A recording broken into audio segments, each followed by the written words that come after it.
അസ്സലാമു അലൈക്കും.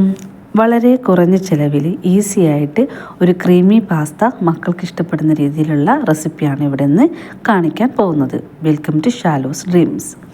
ഇതിനു വേണ്ടി എടുത്തിരിക്കുന്നത് 2 കപ്പ് പാസ്ത അല്ലെങ്കിൽ മക്കറോണിയാണ് എടുത്തിരിക്കുന്നത്. കഴുകി വൃത്തിയാക്കി വെച്ചിട്ടുണ്ട്. ഇനി ഇതിലേക്ക് 4 കപ്പ് വെള്ളം ഒരു പാത്രത്തിലോട്ട് എടുത്ത് അതൊന്ന് ചൂടാക്കാൻ വെക്കാം. ചൂടായി വരുന്ന വെള്ളത്തിലേക്ക് 1/2 കഷ്ണം നാരങ്ങ പിഴിഞ്ഞ് ഒഴിക്കാം. ഇതിലോട്ട് ആവശ്യത്തിന് ഉപ്പ് ചേർത്ത് കൊടുക്കാം. പിന്നെ ഇതിലേക്ക് വേണ്ടത് ഒരു 2 ടേബിൾ സ്പൂൺ ഓയിലാണ്. ഇത്രയും ഉപയോഗിക്കുന്നത് പാസ്ത കട്ട പിടിക്കാതിരിക്കാൻ വേണ്ടിയിട്ടാണ്. ഇനി ഇതിലേക്ക് നമ്മൾ കഴുകി വൃത്തിയാക്കി വെച്ചിട്ടുള്ള പാസ്ത ഇട്ട് കൊടുക്കാം. ഇപ്പോൾ പാസ്ത എല്ലാം കുക്കായിട്ടുണ്ട്. ഇനി ഒരു പാൻ എടുക്കാം. അതിലേക്ക് ഒരല്പം ബട്ടർ ഇട്ട് കൊടുക്കാം. ബട്ടർ നന്നായിട്ട് മെൽറ്റ് ചെയ്യാൻ വെയിറ്റ് ചെയ്യാം. ബട്ടർ നന്നായി മെൽറ്റ് ചെയ്യാൻ ഫ്ലെയിം കുറച്ച് വേണം മെൽറ്റ് ചെയ്യാൻ. മെൽറ്റ് ചെയ്തതിന് ശേഷം 2 ടേബിൾ സ്പൂൺ മൈദ ഇതിലേക്ക് ഇട്ട് കൊടുക്കാം. നമ്മൾ ക്രീം ഉണ്ടാക്കാൻ വേണ്ടിയിട്ടാണ് മൈദ മിക്സ് ചെയ്യുന്നത്.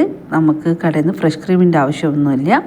ഇനി നമുക്ക് മൈദ ഇതുപോലെ ബട്ടറുമായിട്ട് മിക്സ് ആയതിനു ശേഷം അതിലേക്ക് 2 കപ്പ് മിൽക്ക് ഒഴിക്കണം. ഫസ്റ്റ് 1 കപ്പ് മിൽക്ക് ഒഴിച്ച് മൈദയായിട്ട് നന്നായിട്ടൊന്ന് മിക്സ് ചെയ്ത് കൊടുക്കാം.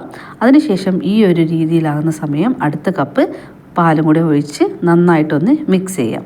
ഇനി ഇതിലേക്ക് ഇടുന്നത് ഗാർലിക്കാണ്. ഗാർലിക്ക് ബട്ടറിലോട്ട് ഇടുന്നതാണ് ഒന്നും കൂടി ഉചിതം. ഞാനിവിടെ ഇട്ടതേ ഉള്ളൂ. ഇനി ഇതിലേക്ക് ആവശ്യത്തിനുള്ള ഉപ്പും കൂടെ ഇട്ട് നമുക്കൊന്ന് മിക്സ് ചെയ്യാം.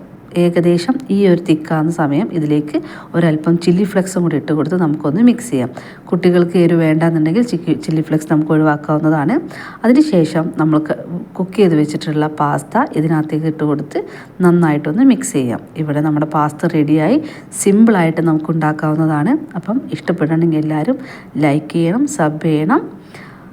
വീണ്ടും നല്ലൊരു വീഡിയോ വരുന്നവരെ എല്ലാവർക്കും താങ്ക് യു.